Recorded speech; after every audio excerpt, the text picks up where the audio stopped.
Today, our game in focus is Lionhead Studios' Fable series. At 4:15, we'll discuss morality systems in video games. At 4:30, we'll talk to our gamer for the week, Patrick Hayes. And finally, around 4:45, we will explore what we want to see out of future Fable titles, with Nick Jerzak and Eric Jaworski in Ithaca College's VIC radio studio on Saturday, February 1st. This is The Game Corner. Welcome to another exciting rendition of The Game Corner. I am Nick Jerzak. And I'm Eric Jaworski, and this show was held off twice, I gotta say. No. 3 times, maybe even 4. Oh, yeah. But we have finally been able to get this on the air. Fable is one of my favorite games, Eric, if you must know. It is one of the games that I've played multiple playthroughs, like just doing every different thing that I can, different characters, doing different missions. It's seriously one of my favorite games of all time. Personally, it is a fun game, no doubt. I mean, it's definitely punched with action, fantasy, adventure, almost like basically a childish version of Skyrim, where you do get that interesting lore. But I wouldn't put it as high as Skyrim, where it does have that replay value, because especially when I played Fable 3, when I beat the game, I didn't feel like replaying it again because I just didn't really have a good time with it, so I immediately sold it to GameStop. Well, let's just look at what the game has done over the years, starting with Fable 1. That came out for the original Xbox back in 2004, and it was a great game. It allowed you to have multiple different weapons. You had control over your alignment. You could get tattoos. You had an interesting environment, and it had really good graphics for the time. And at the time, right now, it just looks like South Park's Make Love, Not Warcraft style. I was just laughing at the animation. And not to mention that it had a killer story. Oh, no doubt. I never played the game, but I was actually watching the video game on YouTube, and I was definitely compelled. I mean, everyone loves those underdog stories where, their family was destroyed and he must rise up to, avenge the family of some sort. And, many plots and twists and turns I didn't expect in the game itself, which I was glad to. I really want to play it, especially when you get the anniversary. And which is coming out later this week. It's going to be awesome. So I would like to definitely play Fable, since it has been a game I've never played before, and as you probably say, it is probably the only best one out of the series. Going on to number 2, I think that came out in 2007, 2008? It came out in 2008. 2008's Fable 2. You had another really, really good story, another really, really well done game, and that one was just absolutely epic until it hits the very end of the game, where you've got this really big downfall. And then Fable 3, which came out, I believe, in 2010. 2010, thank you. I knew, my aunt gave it to me for Christmas. And basically, you are, unlike the first, 2 Fables where you're, peasant or poor or something like that, you actually start out as a royal family member. Your brother is the king of the land and unfortunately takes control of the land and rules it with a firm fist, and you try to start a revolution against him to try to take over. What makes the game really, really different from the others, though, is when you actually become the King of Albion, and you actually have to decide how your money or what decisions are going to be made within the kingdom. Because there is actually a threat that's going on, which happens a year later, that you need to prepare for. And whether you want to, save this lake, which basically costs nothing, or to get money from the lake and waste it all. But it's the option is I want to I feel bad for getting rid of this beautiful lake, but we need the money to help sponsor and finance for the defense against this dark evil. Now, going into the negatives I've seen from each game, when you had Fable, it was negative in the graphics. It was negative in that it didn't allow you to explore fully. It wasn't open world. It was very sandbox-esque. And then typical. Once you got to Fable 2, you had a loss of sort of weapon options. You had a loss of clothing options, loss of hairstyles and things like that. And even more, it felt like the story in that one was a little bit rushed. You were trying to get 3 heroes together with you to try and take down this man named Lucian, who had basically been enslaving the Fable or the Albion citizens into building this thing called the Spire, so they can make a wish and make sadness go world and all away that. from the world. It's Total control and all that. it's kind of like Suki no Mei project from Naruto. If you oh yeah, know what that's I'm right. talking With, about. Madara and Yeah, all that. Yeah, that's trying true. to control the world in a very big illusion. Yeah, which that always seems to be a common thing. I feel that has been done before, where I want to control the world so that there's going to be peace. I feel like it's a super like hero thing that goes on a lot, but it's like we don't want to live under this false lie. I knew there's like some movie, but I'm really blanking what it was. And it was like, yeah, you may like have the person that you love, but will you actually have their love? Even though you're forcing upon it. I mean, it also, towards the end of the game, the first game, you had the big fight against Jack of Blades. Even though it was an easy boss fight, it was still epic. It was still an epic epic fight. But the problem is, once you get to the second game, it's building up to something much. You're building up this huge mountain of drama. All your heroes are like captured. You're the only one left, and you're expecting to fight Lucian, and of course, all you have to do is shoot him in the face. That basically is. It's almost like the executioner or electrocutioner from like Batman Arkham Origins, where it's like, am I going to have a big fight with him? And it's like, nope, just roundhouse, kick him in the face, and that's it. It really is very disappointing. And Fable 2, though, had some really good DLC. It had this one place called the Not Hole Island DLC. Not Hole? Not Hole. Not Hole? Yes. That is a weird name. Not Hole Island. So many puns with that name. Knothole.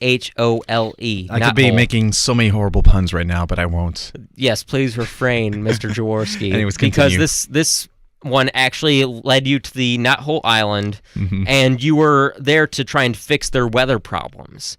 And it allows you to, well, first it's raining really, really hard. Okay. Then you have to, so you're trying to change it to sunshine, and then it dries everything up. Okay. And then you try and get it to snow. Okay. And then it just makes a big blizzard, and it's actually a really, really fun part of the game. Okay.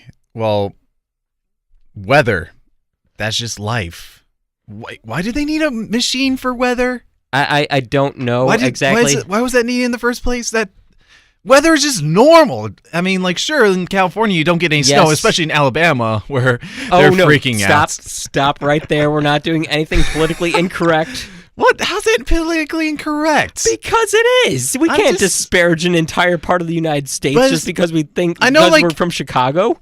But, like, we get normal weather patterns, and, of course, like, some areas don't. I mean, like, you know, Africa, it's like heated all the time. You don't get any snow up there except in Kilimanjaro because of the elevation. But I don't know, it's just like, why a machine? Weird. Anyways, continue. Anyway, going on to the third game, you've got such a very, very bad voice acting, first off. For the third game?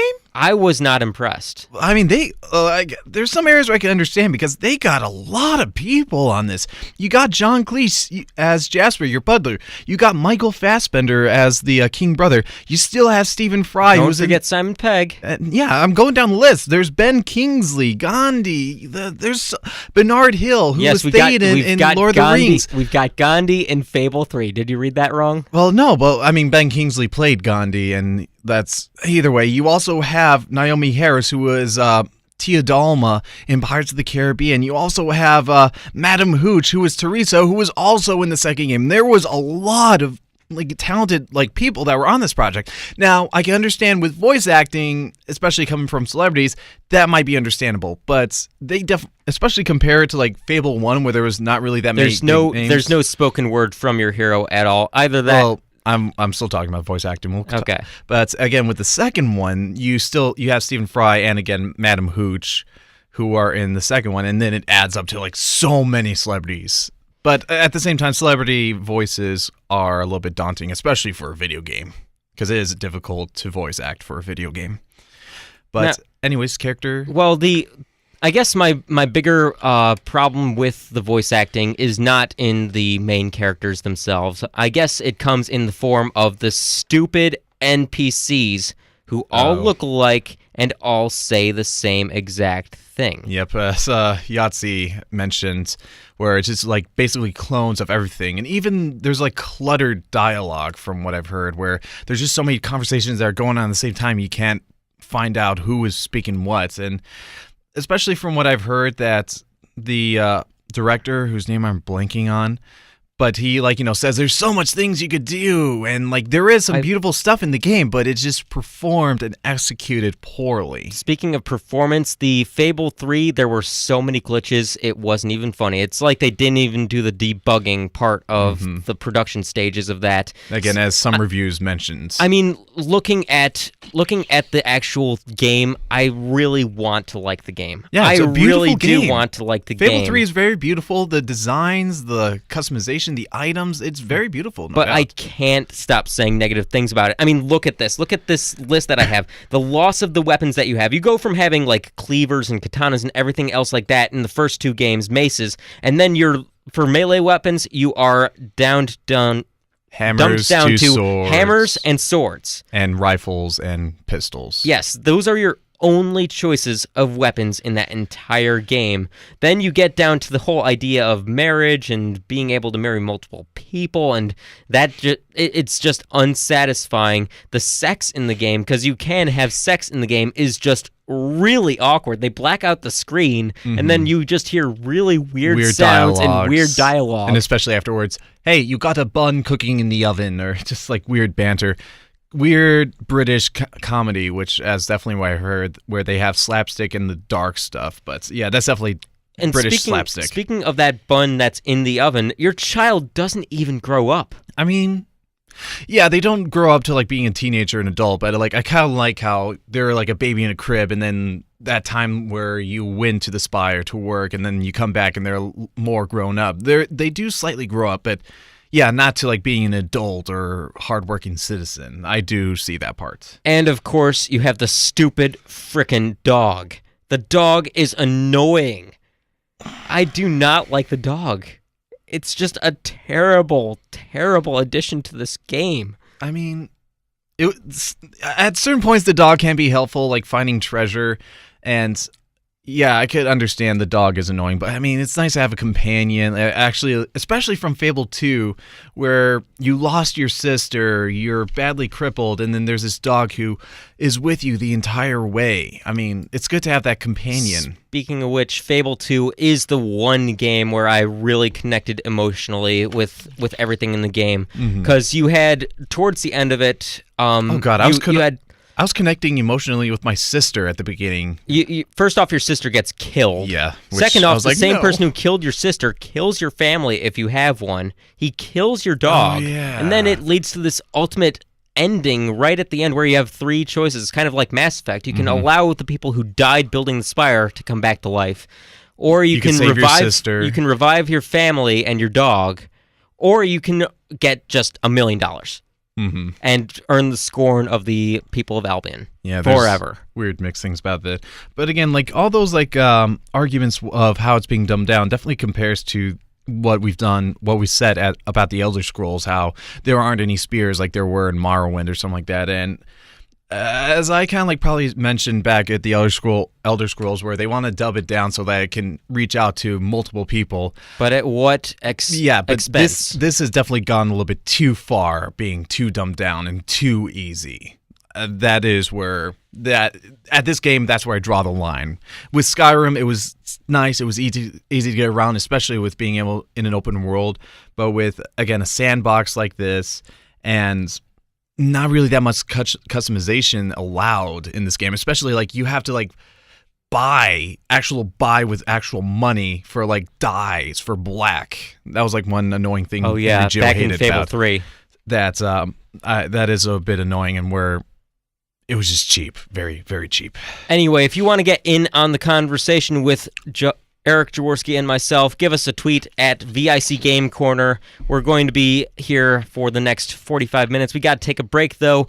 You're listening to the Game Corner right here on VIC Radio. The Game Corner. I have returned. After an eternity away from you all, Jack of Blades is back. This arena is all that is great in Albion, and you all that is worthy in it. I am honored to stand before you again, and I have a proposal to mark the occasion. one final round. A fight to the death between the two heroes still standing. Fable series. You are listening to VIC Radio's Game Corner right here, and that was Jack of Blades in the arena from Fable 1. And when I first saw this character, I immediately thought villain.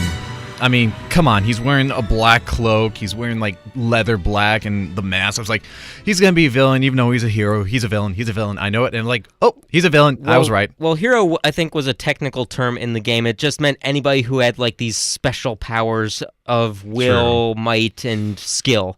Still, but again, I immediately knew he was gonna like betray your character and all these other stuff. Like, he seemed nice, and I was like, I still think he's gonna betray me. And guess what? He did.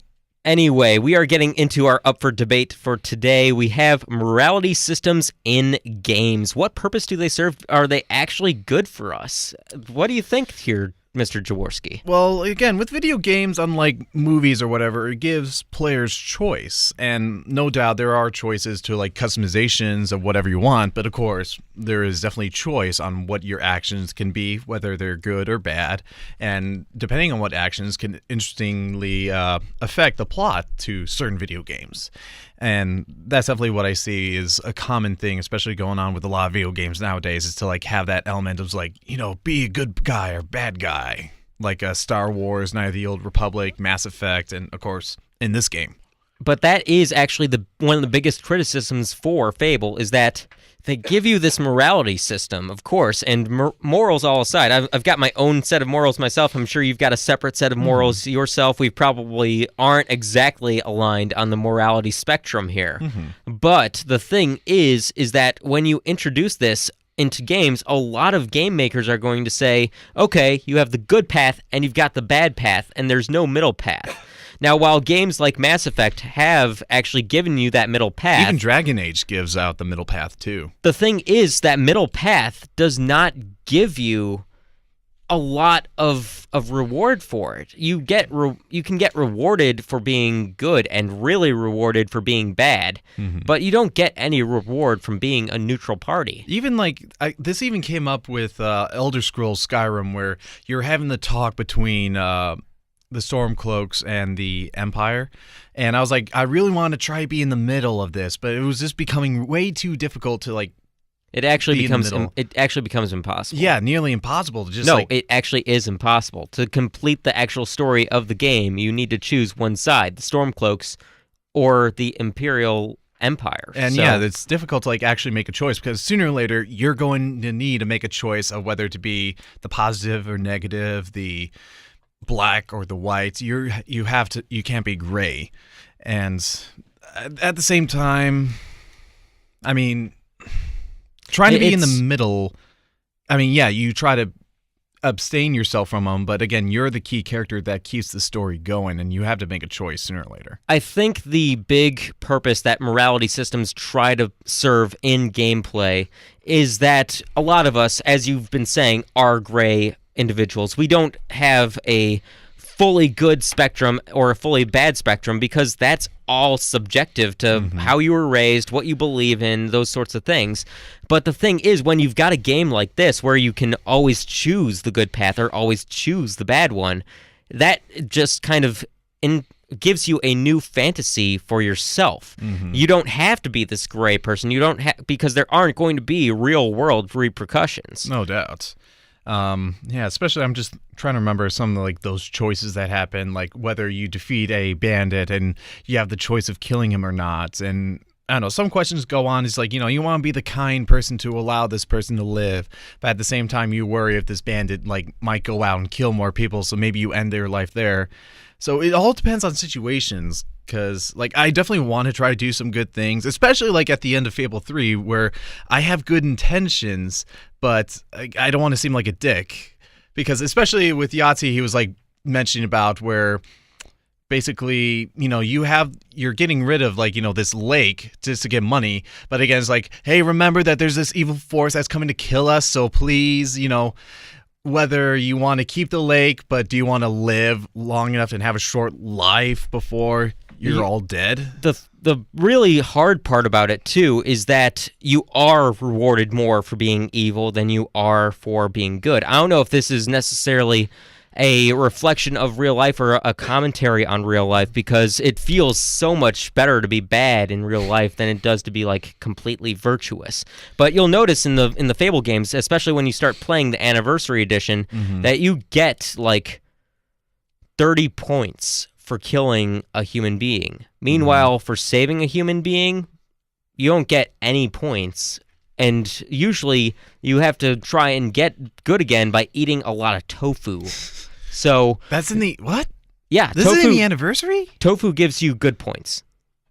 Well, I mean, in health, yeah, no doubt, but no, it gives you like alignment good points. I don't know why. Eating tofu will enlighten you to be a better person, to not eat any meats and all that. Really? We're going into food to decide values? Even some food like makes you evil, some food makes you really fat, and some food just gives you like skill points and might points and will points and things like that. What's the food that makes you evil? I'm really curious about It's called this. a crunchy chick. What? It's called a crunchy chick. It's literally a little baby chicken that you eat. Really? Yes, really. It is. Really? It's hilarious. That's part of the That is charm so of Fable. mean, but at the same time, funny. Well, would you rather kill a rabbit, a chicken, or a goat? I would kill a freaking horse because I'll get a lot of meat for it.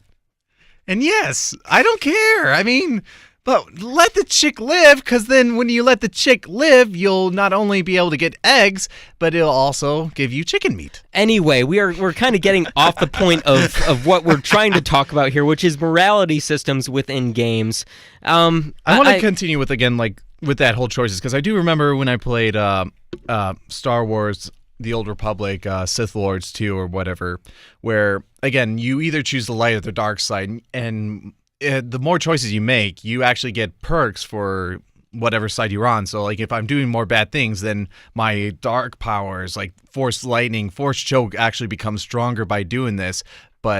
And you probably won't even able to equip it if you're doing a lot of light side stuff. I'd actually like to comment on that, just because we've got... If you do the morality within Fable, you actually have some benefits, but they're not actual, like, adding to your strength or anything like that. It's more of, in Fable 1, you get a halo above your head, and you get blonde hair and bright blue eyes, and you've got thousands of people who love you and just following you everywhere, cheering your name in the streets. Whereas if you're evil, you get horns. No doubt. You get glowing red eyes. Yay, devils. You look really, really ugly, and you've got a red aura around you. Like literal blood aura around you, and people run from you in fear. It's actually kind of annoying. I think, yeah, especially from the article that you posted on the Game Corner, like the 5 mistakes every video game with the morality system makes. The evil option are cartoony villainy. It was like, you get the horns and the devils and the red aura. Let's just cover all 5 of those points. What are those? The first one is... First off, where's it from? It's from Dorkly, I believe. Yeah, it's from Dorkly.com. Basically, the first one, which we kind of already mentioned, it's either good or evil. There's nothing else. And, what words would you personally describe someone? Greedy, lazy, selfish, kind, friendly. Maybe one of those, but maybe not. But one of the words that we didn't say is good or evil. People are more complex. I don't know. I'd be willing to I'd be inclined to actually call certain people good and certain people evil. I mean, in certain ways, but I mean, my ex can be evil. Well, now that's just a low blow. But anyways, the second one is the evil options are cartoony villainy. And again, as I like seeing a lot, so as you said, you're getting more devil horns for, doing evil stuff. You get those, like, scars on your face. It doesn't also happen in Mass Effect where the renegade stuff that you put in the second one where you get sort of like those tears or scars or something like that? Or you not look exactly like a Sith Lord. Sure. I don't know, because I've been seeing that feature a lot, and I wasn't sure if that's like your choices. I thought that was more with Mass Effect. You were more in control of how you looked. I don't think your morality really had a huge impact on that. Well, it definitely comes in effect with Star Wars: Night of the Old Republic, where again you just look sullen and the dark eyes around.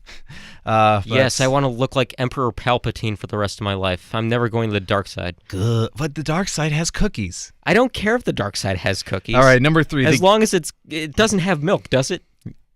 Probably. No, because milk is a wholesome drink, which only the good would drink. Okay, maybe chocolate milk. Number 3, the games reward you for being pure good or pure evil. Which we've covered. Yeah, we covered that.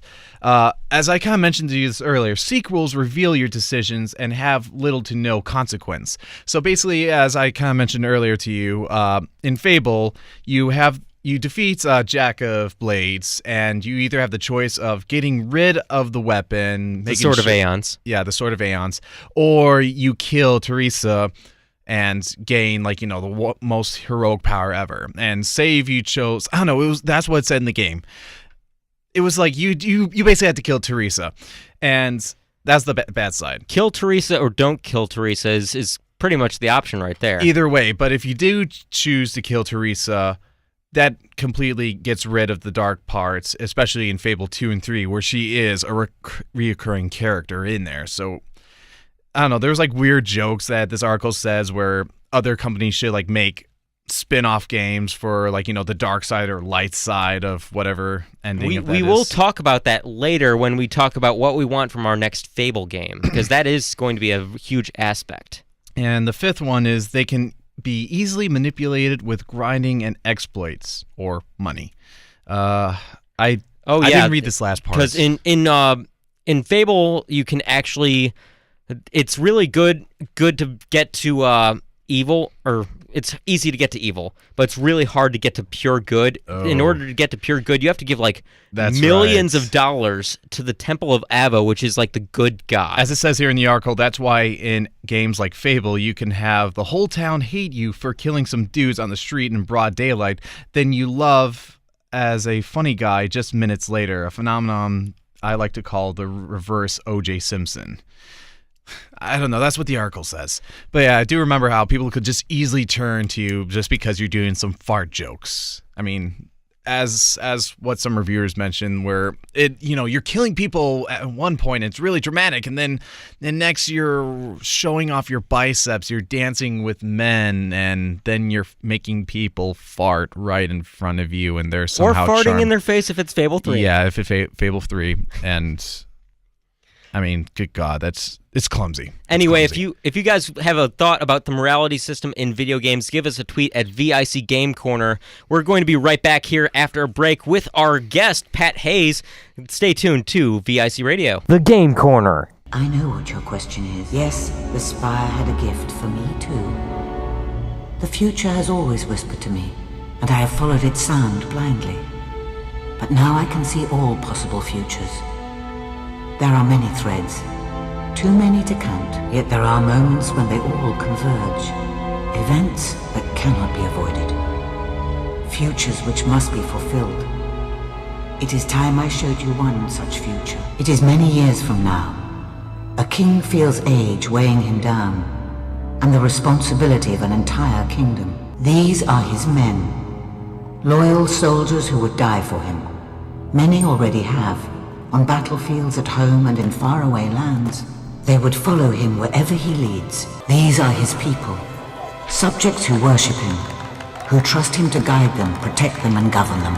And this is his throne, Albion's seat of power, where he has made countless decisions, delivered justice, and led a nation. Yet none of this is of the least importance. This is the real future. His child, not yet born, but destined for greatness. Fable series. You are listening to The Game Corner here on VIC Radio. Jaws, wake up. No, God, wait, that's over? That bump? That was so long. I'm sorry, it was the See the Future DLC, which was awesome. Okay? That was really long. Anyway, we have our gamer here in studio. It is Patrick Hayes. How you doing, Pat? I'm doing pretty good. I'm happy to be here. So I guess first question to ask is, which of the games have you played so far? So I've played Fable 1 a couple times through. I have it for the PC because I've never actually had an Xbox or anything like that. Mm-hmm. And I've played Fable 2. Nick was nice enough to let me borrow that. I never got to finish it, but I looked up the end of the story and things like that, and I really got more than anything, I got a good feel for the gameplay. Okay. Did you play Fable 3? I did not play Fable 3. I've seen it played a couple times, though. Okay. What do you like about the Fable series? Okay, I really love the freedom that you have to move around. It's really great for a game like that, especially in the first one where you're actually you have to walk to all these places unless you're teleporting, which is something that kind of put me off from the second one, where you just start walking in a direction that say it's going to take you this long, then it just bring you there. Whereas in the first one, you actually ended up walking through all these places, fighting things, getting more experience, things like that. But I really love the free range and all you can choose, like you guys were talking earlier, the good alignment and bad alignment in the game. You can make your own decisions and it brings you in different directions. I'm still remembering when I first played Elder Scrolls and I didn't know that there's that teleportation ability. And I literally was like traveling across to different towns on my horse. I was like, oh, there's something that's going on. I need to go there quickly. And I stole a horse. He's such a gaming noob. I know, right? Yeah, I've learned. But anyways, what don't you like about the series? What do you think should be fixed about it, especially from your playthroughs? So definitely something I noticed at least from the first to the second one. In the first one, the only way you could ever get money was by doing the quests. There was I could never really found any alternative to doing quests. There is a trick. What is it? You have to get somebody to follow you. You lead them out of the town. You tell them to wait in the next area. Go back. You can buy their shop and or house, and then you can rent it out. That is just well, I mean, like I've bought houses before and like rented them out, but it's not. You can own the entire town. I mean, it's a better option than, of course, just killing a beast and somehow he has money on him. So I mean, that kind of makes more sense. Anything else? No, I also from that to the second game where you can actually work jobs and earn money and up your levels and how good you are at the jobs, like blacksmithing and there's wood cutting and. Lute playing or something like that. Yeah, only in that the third? And you can work at the bar or at the pub in town. Oh, God, and make gold doing that. So you can actually. They removed that in number 3. They removed that in 3. They removed the pub specifically in 3. Oh, okay. Whatever. No alcohol. I mean, that's I don't like that, but whatever. But I think it was a really nice addition to the game in the second one to have those jobs, so you were able to earn more money. So like you could buy a house easier. You didn't have to just rely on the quests to earn money and actually make your way through the game.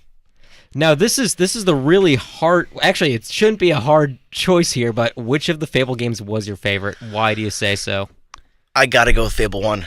I love Fable 1. I love the story of Fable 1.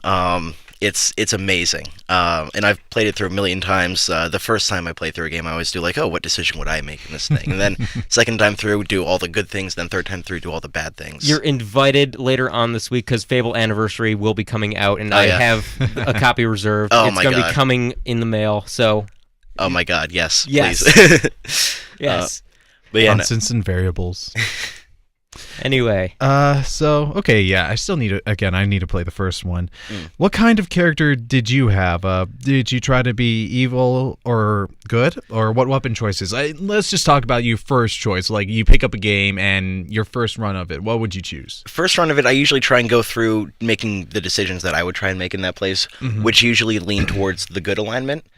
So I usually end up being more towards the good. But the first time through, I'm more towards the center than I am through the other times where I actively try and make the good or bad decisions. So the gray kind of areas. Yeah, like that middle area where you get to have some of the fun of doing the bad things, but also the perks of doing the good things. Yeah, just like runs through Mass Effect. Did you have a certain weapon choice that you liked? Anything like that? I definitely I don't know why. It's probably just me being like I always did, like I did karate growing up and everything like that. So I always used the katana awesome. in Fable 1. It was my favorite weapon to use always. You got the katana hiru. That you did? Yeah. Okay, how do you feel about morality systems within games? What does it add? I think it adds a nice sense of, it kind of puts you in the game and gives you a sense of responsibility as the character. I think it makes it a little bit more humanistic to have that alignment in there. I guess that's a fair enough thing there. It's actually a really, really good thing. We were talking about that last time, and it was it's really, really great to actually be able to have morality systems, in my opinion, but sometimes they can be abused. They can definitely, and they have to be done right. I definitely think Fable does it. I think Fable, at least the first two, do it right, and it's not too much. They don't put too much on it. Like you said in the first one, you get a halo if you do all the good things for the most part. It doesn't give you too much effect, and like people run away from you if you do all the bad things, which would make sense. If people knew you were doing all these bad things, they would want to run away from you. blood red aura around you. Yeah, I mean, if I saw that, I intimidating. would run away. But yeah, again, a big thing in the video game series is the idea of choice, which is very important. Which even like the director, even before the games come out, it's like you have a lot of things you could choose from. Did you feel like your choices actually had an impact on the world, or could you have played around it? I think they definitely have an impact, especially because I've played Fable 1 a couple times, and there are things like there are things like in the arena at the end of the first Fable game, you have the choice to either kill your opponent who was like your rival growing up and Whisper. everything like that. Whisper, or you can choose to let her live. The first time around, I accidentally hit her, and then had to end up killing her. And so later on in the game, with she ends up helping you later on in the game if you don't kill her. So things like that have a direct impact on the future of the gameplay. Do you feel we really gain anything as gamers from being able to do everyday jobs and actions within Fable, or should we leave that to games like The Sims? We were talking about the whole job aspect of it. I mean, what does it really add? Well, I mean, I think it's a nice touch, and I really like it's not a necessary thing that you have to do. It's not like there are missions where you have to go do these things. It's not integral to the game, but it's there as an option if you want to use it. Like I used it so that I could gain money, so I could upgrade my weapons and buy, like, I have a house and I have a family and things like that. So like I end up, I'm providing for them, and I make sure I have the money and things of that sort. And I think it really allows for more freedom in the game, actually. It would be sad if you just spent most of your time on that game just playing the guitar the whole time, and it's just repetitive and boring, just like green, blue, yellow, red, just like, oh goodness. But anyways, collection missions were big throughout all the games. Gargoyles, books, keys. What do you think is this actually adds to the game? Like these extra side missions that you collect? Well, I mean, the things, especially like with the keys, like finding the silver keys, so you could kind of get the bonus chest that you had to unlock with you had to have like X number of keys to unlock each chest. So I think those kind of added a little bit of something for the game to try and extra achievements aside from just going through the gameplay and just playing the story mode. It allows you to explore more and encourages you to explore more, I think, is what it really adds. Do you feel like gaming in general has just become much more dumbed down over the years there, Pat? Because personally, when we going from Fable 1 to Fable 2, it definitely dumbed itself down a little bit. It did. And going from Fable 2 to Fable 3, you got dumbed down like a lot. Below the IQ level. Saw and heard. Yeah, no, it's especially like with not all games, like not across the board, but definitely from what I saw from Fable 1 to 2, like I said earlier, you had to walk, aside from you could do fast travel once you got to a place and was able to access the Cullis Gate, but you had to walk through all those areas. It didn't get to, like in Fable 2, you'd walk up to the border of an area and it would say, it's going to take you this long, and then it would just bring you to where you had to go. You don't actually have to walk there or fight your way through there, and I think it made it a little bit more realistic. I mean, it's a video game and it takes place in a weird universe that does not really exist. I mean, just going along with this, in the first game, the types of clothes you wore actually made an impact on the damage you received. This was removed going into Fable 2 and additionally into Fable 3. Why do you think it is? I mean, there was that's something I found out and I was kind of put off by, but I do kind of understand it. It seems that they, because of the upgrade in technology, there was like guns and things of that sort in the second one, which at first I was a little bit put off by, but I ended up accepting. Because people weren't wearing armor using that kind of technology so much, so I can understand why they wouldn't be giving you the choice to wear armor and why that wouldn't, but that did put me off at first. Well, just to argue against that, even in Deadliest Warrior, the TV show, they had the pirate versus the knight, and one of those flintlock pistols was able to go through the armor. No, it wouldn't go through the plate armor. That did. Or no, it didn't. It went through the armor, but it didn't hit the like chainmail that was inside. Or I don't know. It was weird little technical things in there. I mean, like I do miss having the armor things that would actually like help you, like the clothes that would help you, like as defense and things like that. I do miss that about the game. Is there I wish it was in the second one. So yeah, there are aspects in the first game that you wish were kept in the second, just like that. Anything else? Not so much aside from playing, because I played the first Fable on the computer and the second one on Xbox 360. And I will comment and say that I really did like the way you used magic in the first one. At least on the PC, where I could assign my number keys 1 through 9 different spells and use them that way, so it was really easy to access. as opposed to the second one where it's you have the magic button, you have to go up the levels and things like that. Would you care to stick around for our next Up for Debate segment? It's going to be all about what we want in the next Fable game. Absolutely, cool for that? I'd love to, yeah. All right, well, we have to take a break right here, but we will be right back here with the Game Corner on VIC Radio. Stay tuned. Game Corner. Logan, former king of Albion, you stand accused today of crimes against the kingdom and its people. I'm not one for lopping people's heads off, but we saw Major Swift executed like it was a bloody circus act. It was to build an army. If a few had to die, it was to save a country. You can't escape punishment for what you've done, Logan. I sentence you to death. The king has made his decision. Fable series. That is a little piece of the Fable 3 game where you're able to take your brother and say whether you're going to pardon him or whether or not you are going to actually kill him for his crimes of basically enslaving the entire people of Albion. It's a very, very touching moment, as you might have guessed. Yes, it is. Anyway, we're talking about what we want next from the Fable game. We're still joined by our gamer, Patrick Hayes. Hello.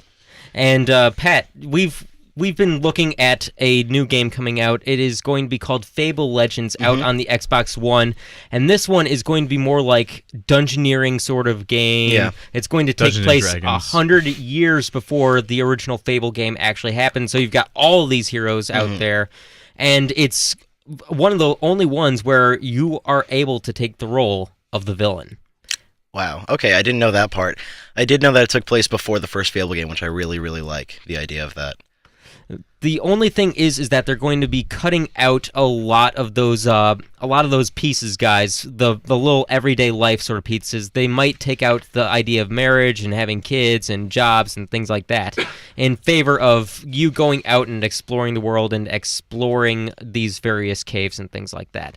So I'm not sure about it in that respect. I'd say we'd rather have a little bit of that same Fable feel that we've always had. Yeah, a little bit of that like humanized like life touch. It's 50-50 where I can understand keeping it in there, being able to like, play the guitar or again adding some old stuff again that was scratched out of Fable 3, but at the same time there should be definitely still a bigger emphasis on the adventure itself. I mean, you're probably going off on these different quests and on the stuff. Actually, from what I've heard, this is online co-op. It's very, very heavily online game. So that's possibly also the other reason why they want to cut that down, just to be able to make sure it does focus on the game itself, especially if a player is able to play the villain. That there's just like weird complications in there, and like I don't know, I'm thinking it almost like Call of Duty was like, oh, we got a game that's coming up, and basically all these other towns might be like roaming stuff or something. Please take out the dog. I don't want the dog in there No, the anymore. dog is so great. At least in Fable 2, I love the dog. He's your best friend. He's amazing. He agrees with me with this. Yeah, No, the I dog don't is want. fantastic. I don't want the dog. The dog freaking. It's a He dog. finds you He's treasure. I know. He fights enemies for you. Not really. Yeah, he does. If you find more books in the second one, I that realize where he can learn how to fight better. I remember I've that. played the second Yeah, game. I know. I'm using yours. And I've knocked down enemies, and that's the only way that he's going to attack them is if they're knocked down and able to be bitten. Then knock them down. Eric more. 1, Nick 0. Hang on. If we're doing the total tally, what's the total tally? Well, you no, I'm think? doing it for this semester right now. Oh, okay. We reset it this semester, but yeah, I don't know. Like, I think it'll still be pretty fun as it is. It's not going to be MMORPG, but it will be more focused on the action from what I hear. What I'm scared about is if they don't include a story element. So far, the story element has been the major piece of the Fable series. That's the one thing that has kept it afloat. That would be the only thing that kept Fable 3 afloat, because the combat and all the mechanics of that game were just god-awful. I'm wondering if it's going to be like Titanfall, where it is only going to be that online aspect. I would hope not. Because, again, this is an online co-op, and you probably do need to rely on online co-op to have other people working with you to help you out on this instead of having these AIs that... Yeah, and apparently you're going to be able to customize really, really well. Like, if we're talking here about what we want to see in terms of customization, I'm thinking that we want more costumes to wear. We want more weapons, even more than what we absolutely. had. Even In more the than first what one? we had in Fable 1, I'm saying. I'd like more. I like them to try and emphasize more on the magic, especially if you're going to be part of like the Heroes Guild, like the old. Yeah, like Heroes it is Guild. the really old. Yeah, Heroes it's Guild. like the Heroes Guild of Legends that you hear about in the first one. So like quite the literally. different classes and all the Yeah. mage and the archer. Yeah, and I'd like to see a little bit more thief. diversity and the warrior. in the magic, because I really like the magic gameplay in the first Fable game. It's really good. Now, what I'm also scared about in terms of customization, though, is that I don't want this to become like the Elder Scrolls.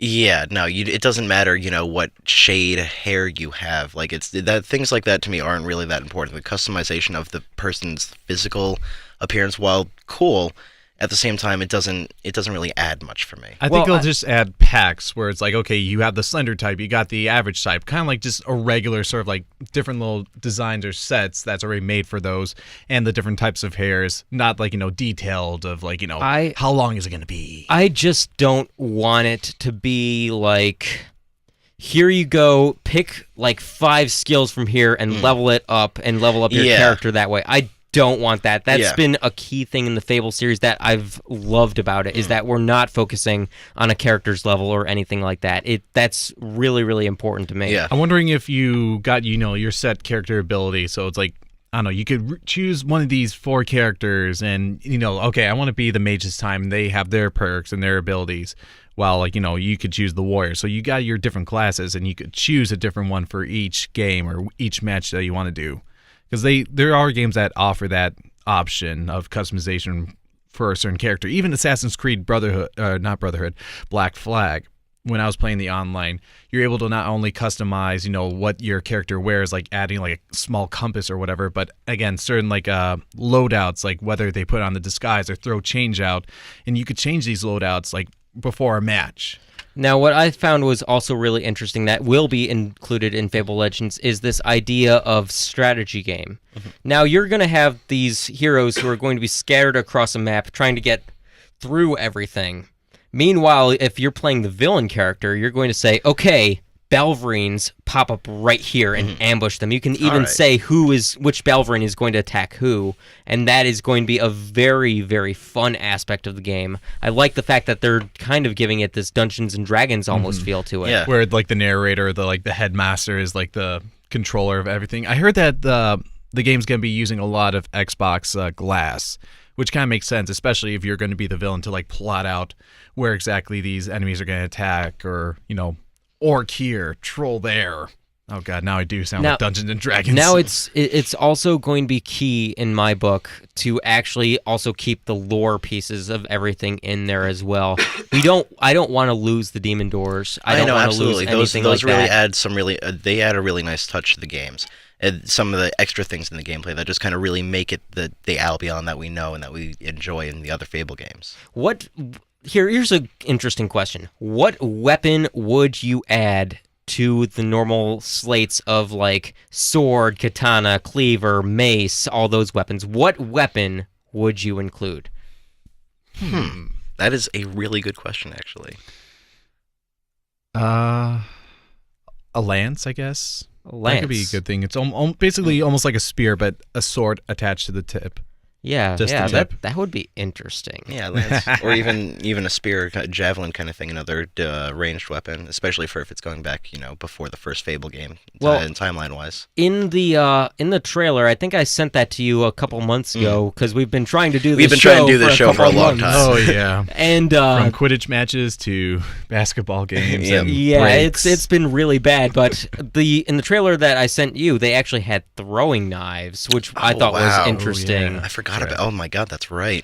And another thing that I think would be really awesome to add is the idea of a sickle, because in the first game you have sword or long sword, and then you've got great sword, which is just like a bigger version. The two-handed. The two-handed version of it. Two-handed. So think about this, guys. Sickle, you've got this chain and sickle sort of thing for a one-handed sort of weapon. It's like the Kusarigama that ninjas use and things like that. And then for a freaking great sickle, you've got a gigantic scythe. Oh my god, that'd be great. That would be awesome. Oh my god. I would love. Right I would totally play with a scythe if they put it in the game. That would be my weapon. To hell with a katana. Katana's still awesome. I know it's awesome, but how awesome is a scythe? Come I know. on. So far as magic that we know, there's at least like sort of like Blizzard or like there's some at least the frost spell. Okay, cool. You will probably get the normal like said like fire, Spark. Yeah, I was always a fan of using Electricity. the electricity. I don't know what other. Well, that actually goes from one person to another too. Yeah, no, I noticed in the second game, I did like the way that they had. You could have like the magic just either go out or you could aim it specifically at an individual. That is a That really, was really really helpful nice thing part. right there too. But any like certain magics to add onto it, even though that's the basic. Something I really liked in the first one that I never really saw in the second one, whereas I can't even remember what spell it was, but you did something that essentially just came down on everybody that was in your area around you, and it was just kind of some kind of like godly power where it would just hit everyone around you. Pentagram or I want Avada Skyfall. Kedavra. I want. Come on, that's too easy. Oh, come And on, really? not original. True. I was just trying to make a joke there, but I mean, come on, you've got. It's actually really, really hard because I really was a fan of the Blades spell as well. That is a good one. I never really took forgot about advantage that. of that in the first one, but I did in the second one. It was really good. But if I had to transfer one spell that I saw in Fable 3 over towards this Fable Legends game, that would be the Vortex spell, which creates a tornado. A freaking Really? I tornado. forgot wow. about that. Now, I do have a question. I can't remember. Is Legends going to be available for the PC? I don't know. I would assume that it will have a Okay. PC element to it, but I've Mainly seen a lot of Xbox Xbox One. Okay, talk. because Fable 2 was not released for the PC. It was only Xbox. yeah, Whereas it was, an Xbox Fable 3 exclusive. was PC as well. So I'm kind of hoping they go back because I do really enjoy the PC gameplay and the greater ability, especially for Magic, because I always love using the Magic in Gonna those be games crazy that it allows graphics you. there. I guess the main point that we're all trying to make here is that we are very excited Oh yeah, for whatever absolutely. they come out Yeah. with. No, I'm looking forward to it a lot. Like, I And really now am. that Peter Molyneux is not part of the picture for Lionhead Oh, Studios, good. That's good. maybe they can actually create a game that they can be really proud of. That's Yeah. the name I was trying to figure out.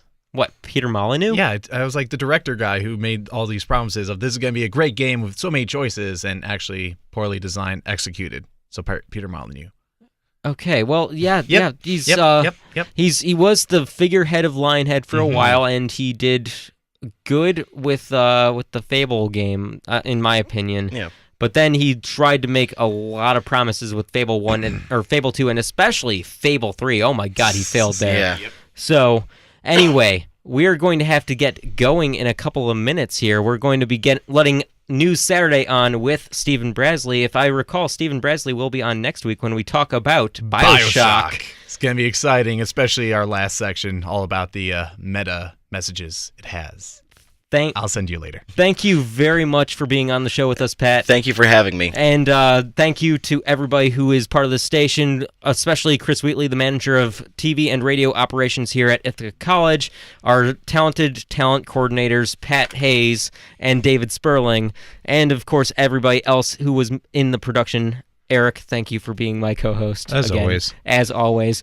You have been listening to The Game Corner here on VIC Radio. Coming up next, it is going to be VIC News Saturday. Stay tuned to VIC Radio.